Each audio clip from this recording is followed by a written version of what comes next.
அஸ்ஸலாமு அலைக்கும் friends, welcome to Hasee's recipes Tamil. நம்ம இன்னைக்கு பார்க்க போகிறது ரொம்ப கிறிஸ்பியான டேஸ்டியான ரொம்ப ஈஸியாக செய்யக்கூடிய ஈவினிங் ஸ்நாக்ஸ் ரெசிபி தான் பார்க்க போகிறோம்.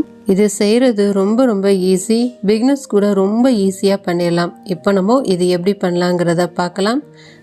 இது செய்கிறதுக்கு நான் ஒரு பெரிய காலிஃப்ளவர் தான் எடுத்திருக்கேன். காலிஃப்ளவரை நல்லா குட்டியாக கட் பண்ணிவிட்டு இப்போ நம்ம இதை க்ளீன் பண்ணலாம். க்ளீன் பண்ணுறதுக்கு நம்ம ஃபஸ்ட்டு தண்ணியில் உப்பு போட்டு நல்லா கொதிக்க விடலாம். இதில் கொஞ்சமாக மஞ்சள் தூள் ஆட் பண்ணிக்கிடலாம். இதுபோல் நம்ம சுடுதண்ணியில் போட்டு நம்ம காலிஃப்ளவரை க்ளீன் பண்ணுறதுனால நமக்கு காலிஃப்ளவர் நல்லா க்ளீன் ஆயிரும். அதில் எந்த பூச்சிகளும் இல்லாமல் நமக்கு க்ளீனான காலிஃப்ளவர் கிடைக்கும். இப்போ நம்ம கொஞ்சமாக மஞ்சள் தூள் போட்டு நல்லா கொதிக்க வச்சாச்சு. இப்போ நம்ம கட் பண்ணி வச்சுருக்கிற காலிஃப்ளவரை ஆட் பண்ணிடலாம். இப்போ நம்ம ஸ்டவ் ஆஃப் பண்ணிடலாம். ஒரு 5 நிமிஷம் வெயிட் பண்ணிவிட்டு இப்போ நம்ம இதை ஃபில்ட்ரு பண்ணி எடுத்துடலாம். காலிஃப்ளவரை ஃபில்ட்ரு பண்ணுறதுக்குள்ளாரையும் இதான் ஃபர்ஸ்ட் டைம் நம்ம சேனலை பார்க்குறீங்க அப்படின்னா மறக்காமல் நம்ம சேனல் ஹசீஸ் ரெசிபீஸ் தமிழை சப்ஸ்கிரைப் பண்ணாதவங்க சப்ஸ்கிரைப் பண்ணிக்கோங்க ஃப்ரெண்ட்ஸ். பக்கத்துள்ள பெல் ஐக்கானையும் கிளிக் பண்ணிக்கோங்க, ஆளுங்கிற ஆப்ஷனையும் கிளிக் பண்ணிக்கோங்க. அப்போ தான் நம்ம போடக்கூடிய எல்லா வீடியோஸும் உங்களுக்கு நோட்டிஃபிகேஷனில் உடனே வரும், நீங்கள் மிஸ் பண்ணாமல் பார்க்க முடியும். இப்போ ஃபில்ட்ரு பண்ண காலிஃப்ளவரை ஒரு பக்கம் வச்சிடலாம். இனி அதுக்கு தேவையான மசாலாவை நம்ம ரெடி பண்ணிக்கிடலாம். இதை மாதிரி அகலமான ஒரு பவுல் எடுத்துக்கோங்க. அதில் 1.5 டேபிள் ஸ்பூன் அளவுக்கு மிளகாய்த்தூள் ஆட் பண்ணிக்கோங்க. காரம் உங்களுக்கு ஏற்ற மாதிரி நீங்கள் அட்ஜஸ்ட் பண்ணி ஆட் பண்ணிக்கலாம். 1/2 ஸ்பூன் அளவுக்கு ஜீரகத்தூள் ஆட் பண்ணிக்கலாம். 1/2 ஸ்பூன் அளவுக்கு மிளகுத்தூள் ஆட் பண்ணிக்கலாம்.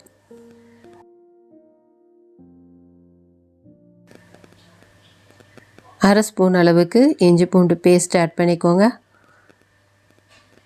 தேவையான அளவு உப்பு ஆட் பண்ணிக்கலாம். இப்போது இது எல்லாத்தையும் கொஞ்சமாக தண்ணி ஆட் பண்ணி ஃபஸ்ட்டு மிக்ஸ் பண்ணி எடுத்துக்கலாம். அதிகமாக தண்ணி ஆட் பண்ணிடாதீங்க, கொஞ்சமாக தண்ணி ஆட் பண்ணி இப்போ நம்ம மிக்ஸ் பண்ணிக்கலாம்.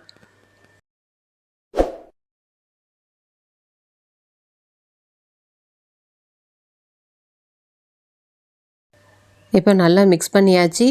நம்ம ஃபில்ட்ரு பண்ணி வச்சுருக்கிற காலிஃப்ளவரை ஆட் பண்ணி ஃபஸ்ட்டு இதை நல்லா மிக்ஸ் பண்ணிக்கிடலாம். அப்போ தான் நமக்கு மசாலா நல்லா கோட்டாகி சாப்பிடும்போது நமக்கு நல்ல டேஸ்ட்டாக இருக்கும். இப்போ பாதி எலுமிச்சம்பழ ஜூஸ் ஆட் பண்ணிக்கிடலாம். நீங்கள் விருப்பப்பட்டீங்க அப்படின்னா நம்ம மிக்ஸ் பண்ணுறதுக்கு முன்னாடியே இதை நீங்கள் ஆட் பண்ணிக்கிடலாம். இப்போது 1/4 கப் அளவுக்கு கடலை மாவு ஆட் பண்ணிக்கிடலாம். 2 டேபிள் ஸ்பூன் அளவுக்கு அரிசி மாவு ஆட் பண்ணிக்கோங்க. 1 டேபிள் ஸ்பூன் அளவுக்கு கார்ன்ஃப்ளவர் மாவு ஆட் பண்ணிக்கோங்க.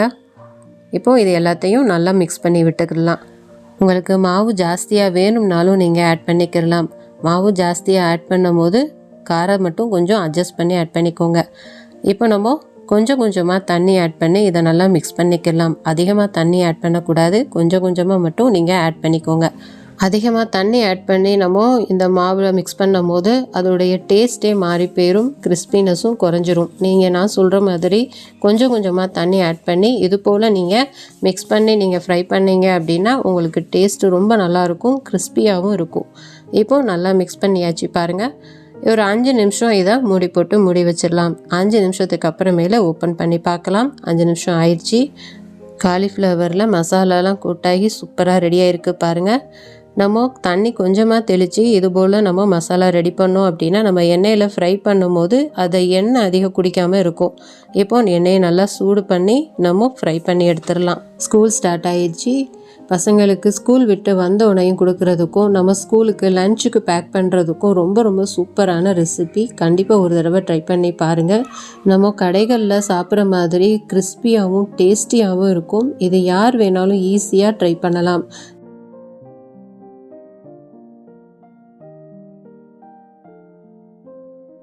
இப்போது காலிஃப்ளவரை இந்த பக்கமும் அந்த பக்கமும் நல்லா பெரட்டி விட்டு நல்லா ஃப்ரை பண்ணி எடுத்துக்கலாம்.